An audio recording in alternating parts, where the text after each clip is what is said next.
Welcome back to my channel. আমি পমেলি আবার চলে এসেছি আজকের ভিডিও নিয়ে।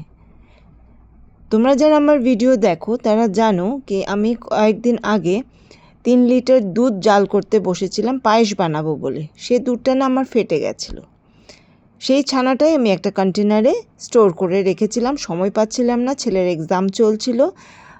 তো আজকে বার করে এটার একটা রেসিপি বানাবো ঠিক করেছি। আজকে আমার স্যাটারডে, তো নিরামিষই করব, তো সেটাই চলো দেখে নেওয়া যাক। প্রথমেই আমি ছানাটাকে খুব সুন্দর করে স্মুথ একটা ডো বানিয়ে নিচ্ছি। খুব অনেকক্ষণ ধরে আমি এটাকে স্ম্যাশ করে করে করে করে একটা স্মুথ যখন হয়ে এসছে তখন আমি এটাকে একটা শেপ দেওয়ার চেষ্টা করছি। যে কোনো শেপ দেওয়ারই যেতে পারে। তো ওই ডোটার থেকে আমি অনেকগুলো গোল গোল আকারে অনেকগুলো গোল গোল করে পনিরের বলস বানিয়ে নিলাম। এইবার এই পনিরের বলসগুলোকে আমি একটু গরম তেলে ভেজে নেব। দেখো কতগুলো রেডি হয়ে গেছে। 3 লিটার দুধ ছানাতে ঘরে বসে বসে পনিরের বল, এটা একদম ফ্রেশ, একদম টাটকা, আর ঘরেই বানাবো, কারোর কোনো অসুবিধাই হবে না তাতে, তাই না বলো? দেখতে কি সুন্দর লাগছে। এটাকে কিন্তু শিরাতেও জাল করলে কিন্তু এটা রসগোল্লাই হয়ে যাবে, যেভাবে মিষ্টি দোকানে বানানো হয়।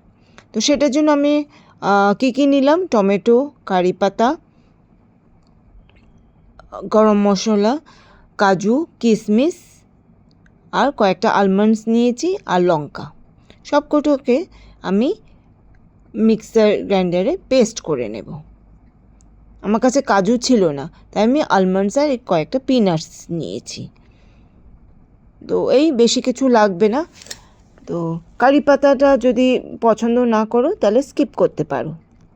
অনেকে কারি পাতার গন্ধটা পছন্দ করে না, তাহলে স্কিপ করে দিও। তো যাই হোক, আমি সব কিছু গ্রাইন্ডারে ঢেলে দিচ্ছি। ঢেলে নিয়ে আমি এটা একটা স্মুথ পেস্ট তৈরি করব। ওইদিকে পেস্ট রেডি করে ফেলেছি, এদিকে তেল কড়াইতে গরমে বসিয়ে দিয়েছিলাম। তারপরে বলসগুলো আস্তে আস্তে ভেজে তুলে রাখলাম।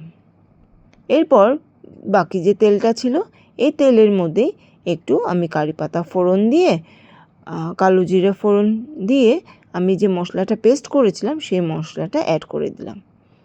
এইটা যখন তেল ছাড়ার মতো মশলাটা হয়ে আসবে তখন বুঝে যাবে কি কষে গেছে মশলাটা। এর মধ্যে একটুখানি কস্তুরি মেথি দিলাম।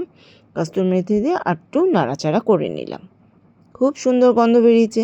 এটা বাটার পনির করছি, তাই একটুখানি আমি বাটারও দিয়েছি, যেটা আমি ভিডিওতে কিন্তু দেখাতে পারিনি। এক হাতে ভিডিও করছি তো, আর এক হাতে রান্না করছি, সব কিছু মানে সম্ভব হয় না ভিডিও করতে। তারপরে যে গ্রেভিটা রেডি করলাম, এটা আস্তে আস্তে ওই ভাজা পনিরগুলো যে প্লেটে রেখেছিলাম সেই পনিরের ওপরে কিন্তু আমি দিয়ে দিচ্ছি। একটু গার্নিশ করার জন্য ওপর দিয়ে কস্তুরি মেথি আর কারি পাতা দিয়ে গার্নিশ করে দিলাম। তো কেমন লাগছে? তোমরা ট্রাই করতে পারো, খুবই ইজি, সামান্য কিছু জিনিস দিয়েই হয়ে যায়। কাজু বাটাটা হলে এটার একটা অ্যারোমা অন্যরকম হতো, তো কাজু বাটা ছিল না, তো কাজু বাটাই দিলে এটার মধ্যে বেশ ভালো হয়। তো যাই হোক, আমার তো রেডি হয়ে গেছে। এটা রুটি দিয়ে বা পরোটা দিয়ে খেতে কিন্তু খুব মজা হবে। তো তোমরাও ট্রাই করো পারলে। আর কেমন হয়েছে, তোমাদেরটা কেমন হয়েছিল সেটাও কিন্তু কমেন্টস করে জানিও। আমার বাড়ির লোক খেয়ে তো বলেছে কি খুব সুস্বাদু হয়েছে, খুব পছন্দ হয়েছে ওদের। আরেকবার বানানোর ডিমান্ডও চলে এসছে। তো যাই হোক, এই হলো আজ পর্যন্ত। রাখি, টাটা। তাদেরকে অসংখ্য ধন্যবাদ জানাই।